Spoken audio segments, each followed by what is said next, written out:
हे गसाइ मा जाबावगोन जोंनि बर' हारिजों एसे जेंनाखौ सुस्रांहरदो नों गसाइ आं नोंनो मा नांगौ बेखौनो होगोन गसाइ आं नोंखौ खुलुमो आंनि गोसो गोरबोनिफ्राय नोंनो मा नांगौ आं बेखौनो होगोन जोंनि बर' हारिखौ एसेबाबो मोजां लामायाव लाबोदो हे गसाइ नों आंनि आरजखौ आखायाव बजबगोन होननानै आङो मिजिंथिनाय जाबाय गसाइ खुलुमबाय रायजो राजा नोंथांमोनखौ आं चेनेलाव बयखौबो बरायबाय आंनि गोसो गोरबोनिफ्राय दिनै जों मानसि गोमानायनि खोथा सावरायगोन मानसि गोमानायानो जाहैबाय जोंनि बे कार्बि आंलं डिस्ट्रिक्टनिफ्राय तामिलनाडुआव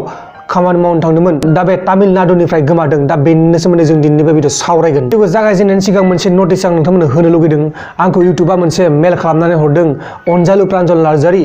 नोंथांनि भिडिअ नायगिरिफोरा नोंखौ साबस्क्राइब खालामाखै 50% बेबायदि होननानै आंनो मेल हरदो आरोना दा बे नंगौना नङा आं बेखौ मिथिया दा नायगिरि लोगोफोर नोंथांमोना सोरबाफोर साबस्क्राइब खालामाखैबा प्लिज अन्नानै साबस्क्राइब खालामनानै ला नैबे गाहायाव गोजा नुजानानै दं साबस्क्राइब लिरनाय SUB बेबायदि लिरनाय दं ओमफ्राय बे गोजा कालार नुजानानै दं बे गोजा कालार जोंनायखौ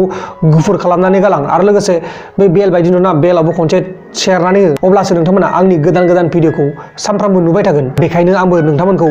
रिक्वेस्ट खालामबाय नोंथांमोना सोरबाफोर आंनि भिडिअखौ नायबाय दंब्ला अन्नानै दानो साबस्क्राइब खालामनानै ला दिनैनो साबस्क्राइब खालाम 50,000 साबस्क्राइबार जाथारसिगोन 50,000 जानो बारा गोबाव गैला नै गाबोनफोरनो जानो हानाय बेखायनो नोंथांमोना जेसेबां हागौ एसेबांनो थाब खालामदो नै गाबोन सबनियाफोरनो खालामनानै होदो अन्नानै रायजोफोर जायबा हिन्जाव गोमादों बे हिन्जावनि मुङानो जाबाय पुर्णिमा औवारी आरो बिसोरनि डिस्ट्रिक्टआ जाहैबाय कार्बि आंलं डिस्ट्रिक्ट पुलिस थानाया जाहैबाय डगमका आरो लोगोसे बिसोरनि पोस्ट अफिसआ जाहैबाय लांहिं गामिनि मुङानो जाहैबाय बान्दुगुरि आरो लोगोसे जायबा हौवाया हिन्जाव गोमाजादों बे हौवानि मुङानो जाहैबाय अभिराम औवारी पुर्णिमा औवारी आरो जायबा अभिराम औवारी बिथांमोना कार्बि आंलंनिफ्राय गावसोरनि न'खरनि जेंनाखौ सुस्रांनो थाखाय खामानि मावनो थांदोंमोन तामिलनाडुआव थिग बेबायदिनो बिसोर तामिलनाडुआवबो खामानि मावगासिनो दंमोन बेनि उनाव 22 डिसेम्बर खालि जायबा अभिराम आरो लोगोसे पुर्णिमा बिसोरो बाजार खालामनो थांदोंमोन जाहैबाय बेनि उनाव बे पुर्णिमा औवारीया गुबुन सासे हौवाजों खारलांबाय जाहैबाय बे बाजारनिफ्राय दा जायबा बिथां अभिराम बर' बिथाङा गोबां दुखु दा बे पुर्णिमा औवारीखौ नागिरगासिनो दं दिनैसिम नागिरनाया सप्तासे बारलांबाय दासिमबो नाथाय जेबो खौरां मोनाखै जेबो खबर मोनाखै दा बेखायनो जायबा बिथां अभिराम औवारी बिथाङा गोबां दुखु जायाखैबो लोङाखैबो गावनि मेगनाव मोदै लानानै बे गावनि हिन्जाव जायबा पुर्णिमा औवारी बिथांखौ नागिरगासिनो दं दा बे पुर्णिमा औवारीखौ सोरबाफोर सिनायदोंब्ला आंनि नायगिरि लोगोफोर नोंथांमोना बे पुर्णिमा औवारीखौ सोरबाफोर सिनायोब्ला बा नुदोंब्ला नोंथांमोना नैबे स्क्रिनाव हरनाय फन नाम्बारफ्राव खौरां फोरमायहर जोबोर गोजोननाय थागोन आरो लोगोसे रोजा साबायखर थागोन नोंथांमोननिसिम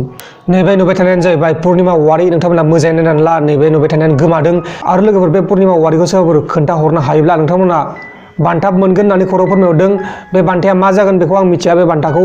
आदा अभिराम औवारीया नोंथांमोननो होनाय जागोन दा बेखायनो सोरबाफोर बे पुर्णिमा औवारीखौ बबेबाफोर नुदोंब्ला अन्नानै प्लिज नैबे नाम्बाराव फन खालामथार अन्नानै प्लिज जायबा बिथां अभिराम औवारी बिथाङा गोबां दुखु ओंखामबो जायाखै दैबो लोङाखै होननानै खौरां फोरमायहरदों मा जामारखो जोंनि बर' हिन्जावफ्रा मा जामारखो मा बायदिसिना जाथाय खालामगासिनो दं बोराय बुरैफोराबो लाजिनाय गैया अके गाइस नोंथांमोना दिनैनि भिडिअ गोबां खोथा मिथिबाय जानांगौ जायबा पुर्णिमा औवारी आरो लोगोसे अभिराम औवारी बिथांमोननि बागै दिनैनि भिडिअ बेखिनियावनो जोबनाय जाबाय गुबुन मोनसे गोदान भिडिअनि गेजेराव थाबैनो लोगो मोनगोन नोंथांखौ मोनसे गोदान टपिकनि गेजेराव लोगोफोर बे भिडिअखौ हागौमानि शेयार खालाम जाहाथे सासेबाबो जोंनि बर'नि बिर जोहोलावफोरा बे जायबा पुर्णिमा औवारी बेखौ हमनो हायो आरो जायबा बिथाङा हमनो हागोन बिथांनो बान्था होनाय जागोन खुलुमबाय।